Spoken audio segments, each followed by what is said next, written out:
नमस्ते, मैं हूँ राहुल और आप देख रहे हैं मेरा रुख। दोस्तों आज गुड़ी पड़वा है और नववर्ष की शुरुआत है।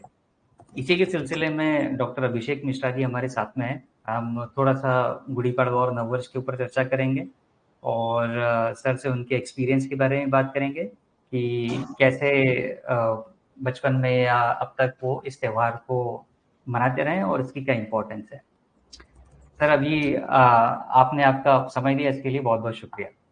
जी बहुत बहुत धन्यवाद राहुल जी, आपने मुझे निमंत्रित किया, इसके लिए आपका बहुत आभार। सबसे पहले आपके सभी दर्शकों को गुड़ी पड़वा की, हिंदू नववर्ष की, नवरात्रि की, चैत्र नवरात्रि की और जी जी। बहुत बहुत शुभकामनाएं। और ईश्वर करे कि सबका जो घर है खुशियां रहें, मंगलमय रहें, भारत और तरक्की करे और दिन दुनी रात चौगनी सफलताओं को देखे। जी राइट। मैं जस्ट थोड़ा सा हमारे दर्शकों को इस त्यौहार के बारे में बता दूं। गुड़ी पड़वा जो है ये एक वसंत का त्यौहार है। इसे हिंदू नववर्ष भी कहा जाता है। मुख्य रूप से ये मराठी और कोंकणी विरासत के लोगों के लिए एक नए साल की शुरुआत का प्रतीक है। ये चंद्र सौर हिंदू कैलेंडर के पहले महीने यानी चैत्र की शुरुआत में मनाया जाता है।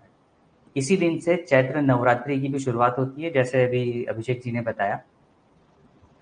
और गुड़ी पड़वा में विशेष तौर पे देखा जाए तो उसमें रंग बिरंगी रंगोलियों की बहुत महत्ता है। फिर उसके साथ में एक विशेष गुड़ी ध्वज होता है, जो कि एक साड़ी को लकड़ी के ऊपर बांधा जाता है, जिसके ऊपर फूलों की माला चढ़ाई जाती है, आम और नीम के पत्ते भी चढ़ाए जाते हैं और एक चीनी यानी शक्कर से बनी गाठियों की माला भी इसके ऊपर लगाई जाती है।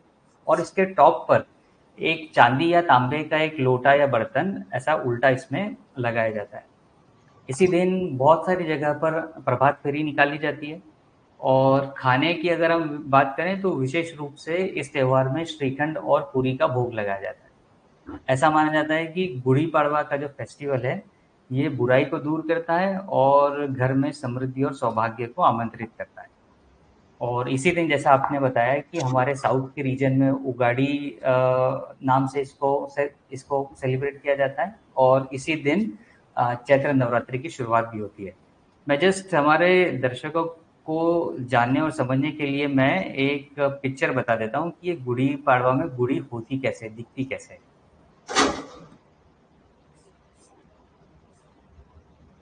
तो ये इस तरह से ये गुड़ी पड़वा में जो गुड़ी बांधी जाती है वो अच्छी होती है। इसमें ये लकड़ी का डंडा होता है, ये साड़ी होती है और फूलों की माला होती है, ये शक्कर की गाठी है और आम और नीम के पत्ते हैं और ये वो तांबे का लोटा है जो इसके ऊपर उल्टा लगाया जाता है।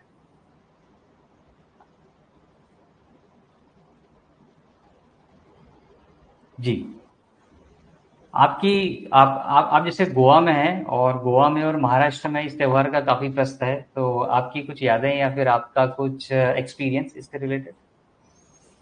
नहीं, गोवा में तो मैं बहुत नया नया आया हूँ, तो ये पहला ही होगा। और आज तो चूंकि यूनिवर्सिटी बंद है तो कुछ ऐसा मुझे एक्सपीरियंस नहीं है, पर मेरे पास गाड़ी भी नहीं है, वरना मैं जाता और देखता गोवा के अंदरूनी साइड में किसको कैसे मना रहे हैं। जी मैं इंदौर से पढ़ा लिखा हूँ, मेरी जो ग्रेजुएशन है वो इंदौर से हुई है, तो वहाँ ही मैंने पहली बार गुड़ी पड़वा जो एक त्योहार है उसके बारे में जाना। जो आपने प्रभात फेरी बताई, तो वो जी जी। निकलती थी। हम लोग यूनिवर्सिटी में हॉस्टल में जाने से पहले हम 6-7 महीना बाहर फ्लैट लेके रहते थे, तो वहां से ये जब प्रभात फेरी निकलती थी तो हमें पहली बार पता चला कि अच्छा, मतलब जो हम लोग नॉर्थ से आए थे, जो बनारस बराबर। यूपी से हम लोग राइट। आए थे, तो और उस समय चूंकि भारत की, देखिए ऐसा था ना, ये जो भारत को जिस शिक्षा प्रणाली से पढ़ाया गया था, उसने जानबूझ के भारत के इन त्योहारों को रीजनलाइज किया। ये हिंदू नववर्ष है, इसको उत्तर में भी उतना ही से मनाना चाहिए जितना कि इसे हम अगर इसको मराठी से जोड़ दिया गया या इससे जोड़ दिया गया। भाई ये हिंदू नववर्ष है, ठीक है ना। बराबर। इसको मनाने के तरीके अलग हो सकते हैं, मगर ये तो हर किसी का है। तो ये एक दुख की बात थी कि हम लोगों को रीजनलाइज रखा गया और हम लोगों को पता भी नहीं था यूपी में। हाँ, चैत्र नवरात्रि की शुरुआत होती थी तो उसका बड़ा महत्व था हमारे यहाँ। नववर्ष का तो ज्यादा, चूंकि अब मैंने आपको बताया कि इतना बताया नहीं जाता था घरों में, तो हम लोग पता भी नहीं था। चैत्र नवरात्रि में वो जरूर दुर्गा पाठ और माँ दुर्गा की वो बैठाई जाती थी। फिर 9वें दिन हमारे यहाँ उद्यापन होता है, जिसमें बच्चों को, कन्याओं को खिलाते हैं, जो कन्याएं होती हैं कुंवारी, उनको जो है खाना खिलाया जाता है। तो ये तो जरूर होता था, पर गुड़ी पड़वा के बारे में मुझे पहली बार पता चला जब मैं इंदौर में गया। तो वहां पे, चूंकि आपको पता ही, आप भी इंदौर से हैं, मराठी कल्चर का, मराठी का काफी इन्फ्लुएंस है। और मराठी वो भी रहा है, होलकर साम्राज्य का वहाँ काफी वो रहा, होलकर साम्राज्य के ही अंडर में था। तो जो हमारी यूनिवर्सिटी भी है वो भी माता देवी अहिल्या के ही नाम पे है, और मैं उनका बहुत देवी बड़ा, अहिल्या यूनिवर्सिटी के नाम से है। हाँ, देवी अहिल्या यूनिवर्सिटी का तक्षशिला कैंपस है जहां से मैंने पढ़ाई की थी। तो देवी अहिल्या जी के बारे में भी मुझे बहुत कम पता था। आप सोचिए, भारत की एजुकेशन सिस्टम की खास बात, जिन्होंने काशी विश्वनाथ मंदिर का औरंगजेब के तोड़े जाने के बाद, रजिया सुल्तान के द्वारा तोड़े जाने के बाद जिन्होंने पुनर्निर्माण करवाया था, उनके विषय में मैं बनारसी होते हुए भी नहीं जानता था। ये हमारी एजुकेशन सिस्टम। भाई, देवी अहिल्या जितनी वो इंदौर की है उससे ज्यादा वो वाराणसी की है, क्योंकि वो भगवान शिव की मंदिर की पुनर्स्थापना कराने का श्रेय किसी को जाता है तो माता देवी अहिल्या को जाता है। लेकिन हमारे इनफैक्ट अभी का जो मेरे ख्याल से काशी विश्वनाथ का जो स्ट्रक्चर है वो उसी दौरान का स्ट्रक्चर है जब उन्होंने 1700 के आसपास उन्होंने उसको रिबिल्ड करवाया था। जी जी जी जी, माता देवी अहिल्या द्वारा ही स्थापित मंदिर में जो पूजा वूजा होती है, मोदी जी ने जो कराया वो उसका सौंदर्यीकरण करवाया, चौड़ीकरण करवाया। लेकिन जो मंदिर है और जो वहां पे विग्रह है, जो लिंग है, वो उनकी ही है, माता अहिल्या द्वारा बनाई गई है। और उन्होंने उस समय भी इस्लामिक लोगों से पंगे लेकर के बनवाए। उन्होंने मस्जिद को नहीं तोड़ा, लेकिन जो बचा हुआ पार्ट था उस पर उन्होंने मंदिर बनवाया। ये देखिए, इसको कहते हैं जील। जो लोग ये कहते हैं ना हिंदुओं के बारे में कि ये बड़े वो होते, नहीं है भाई। जो वाकई में अपनी ट्रेडिशन और धर्म से जुड़े हुए हैं, उन्होंने तो सऊदिया में जाके मंदिर बनवा दिया एक गर्दन काटे बिना। तो ये माता देवी अहिल्या हमारी पहचान है, और इनको हमसे छुपाया गया, हमको औरंगजेब पढ़ा दिया गया। बनारस का नागरिक जो है वो औरंगजेब के बारे में जानता है और वो देवी अहिल्या के बारे में नहीं जानता।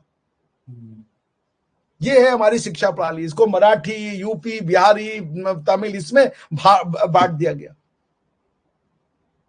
ये जो अपराध किया गया, वो धन्य है हम लोग की मोदी जी की शासन आई और वापस से, और सोशल मीडिया आया, और जिससे कि हम इतना चीजें अपने आप को समझ पा रहे। वरना इन्होंने तो कोई कोर कसर नहीं छोड़ी थी हमें नॉर्थ साउथ और रीजन्स में बांटने की। राहुल जी, कोई कोर कसर नहीं छोड़ी थी। आप ये बताइए, ये दुर्भाग्य का विषय है कि मैं बनारसी होते हुए देवी अहिल्या के बारे में नहीं जानता था जब तक मैं विश्वविद्यालय में पढ़ने नहीं चला गया।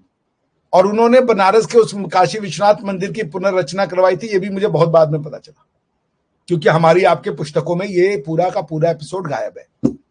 इसको बताना ही उचित नहीं समझा है, क्योंकि अगर मंदिर को बनवाने की घटना उनको वर्णन करना पड़ेगा तो उनको यह भी बताना पड़ेगा कि औरंगजेब ने मंदिर तोड़वाया। सही है। तो ये है, अब हम लोग को बांट दिया है। हमारे जो हीरो महाराज शिवाजी होने चाहिए, छत्रपति महाराज शिवाजी होने चाहिए। मतलब यूपी तो भरा हुआ है। आपको शायद नहीं पता होगा, आपको ही मैं बताऊं, कानपुर का जो वो है मेडिकल कॉलेज, छत्रपति शाहू जी महाराज कॉलेज, देवी अहिल्या का मंदिर आपको मैंने बताई दिया, उन्होंने ही काशी विश्वनाथ मंदिर का स्थापना करा है। रानी लक्ष्मीबाई का जन्म बनारस में हुआ है। तो आप कैसे कह सकते हो कि हम और मराठी अलग हो गए?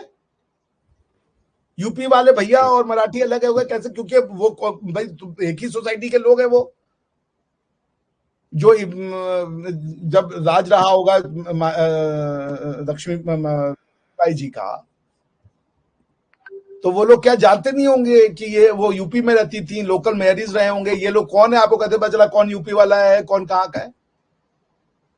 तो पॉइंट ये है कि अब क्या महारानी लक्ष्मीबाई जो अपने आप को क्या मराठी मानती थी? भाई ये सब आपका हमारी आइडेंटिटी का एक छोटा पार्ट हो सकता है, मराठी, हिंदी, बिहारी, लेकिन वृहद पार्ट तो गुड़ी पड़वा है हमारी पहचान। बराबर। वृहद पार्ट तो शिवलिंग है हमारी पहचान। हमारी आपके आस्था हो ना हो, कम ज्यादा, ये अलग बात है, लेकिन पहचान वही है। हम अगर नास्तिक भी बनते हैं तो हम अपने ही भगवानों के नास्तिक बनते हैं। बाकी भगवानों के नास्तिक बनने का ऑप्शन आपके पास है ही नहीं। वो तो आपको काफिर मानते हैं।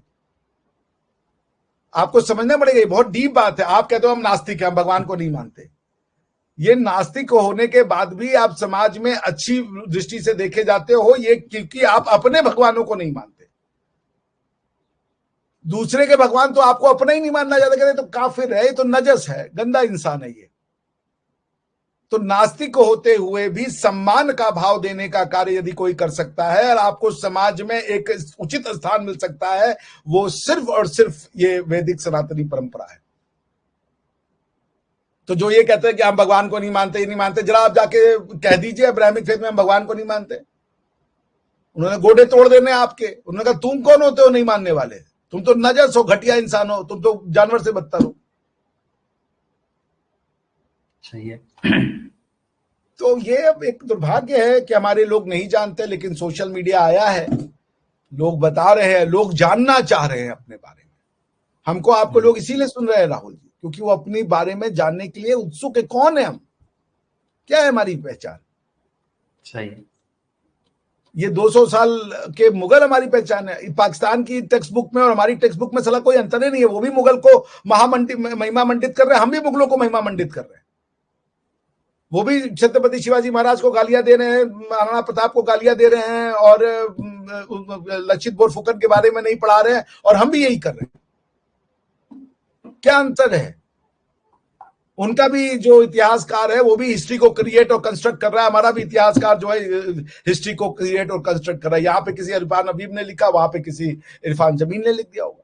लिखा दोनों लोग एक ही तरीके के मानसिकता ने। यहाँ के लोगों ने लवादा कम्युनिज्म का पढ़ा, कहा कि हम तो एथीस्ट है।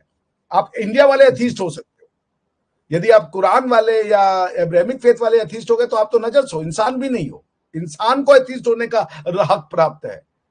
जो इंसान ही नहीं है वो क्या एथीस्ट होगा। बराबर। ये एथीज्म का चर्चा तभी तक रहेगा जब तक वेद परंपरा से जुड़े हुए हो आप। जिस दिन वेद परंपरा से बाहर आके एथीज्म की बात करोगे, गर्दन 6 इंच छोटी कर दी जाएगी। क्योंकि भगवान को मानना और मानकर, एक चीज और बोल दूं, भगवान को मानना और मानकर छोड़ देना, इसको वो कहते हैं एपोस्टेसी। एपोस्टेसी की सजा मौत है। जी चले। बराबर, बिल्कुल। और इसी कोशिश के साथ में हम एक ये कॉल था कि थोड़ा सा लोगों को गुड़ी पड़वा के बारे में पता पड़े और इसकी क्या मान्यता है, क्या इसकी महत्ता है और ये क्यों और कैसे मनाया जाता है। तो इसी सिलसिले में आपसे बात हुई, चर्चा हुई। और जस्ट एक और चीज़ बता दूं, जो इस गुड़ी को जो हमने अभी फोटो देखा, इसे उस डंडे के सहारे से घर के आउटर पार्ट पे बांधा जाता है ताकि हर आने जाने वाले को ये दिख सके। और उसका पर्पस ये होता है कि जो सुख और समृद्धि है वो ना सिर्फ घर के अंदर रहे, बल्कि जो भी इसे देखे ये सुख समृद्धि उस तक भी पहुंचे। और इसे सूर्योदय के आसपास बांधा जाता है और सूर्यास्त के आसपास इसे निकाल लिया जाता है। तो ये एक ओवरऑल एक छोटा सा इससे रिलेटेड फंक्शन है या फिर ये त्योहार है और एक ये नववर्ष की शुरुआत है। आपने इस बात के लिए, इस चर्चा के लिए आपका समय दिया, इसके लिए बहुत बहुत शुक्रिया। बहुत बहुत धन्यवाद राहुल जी।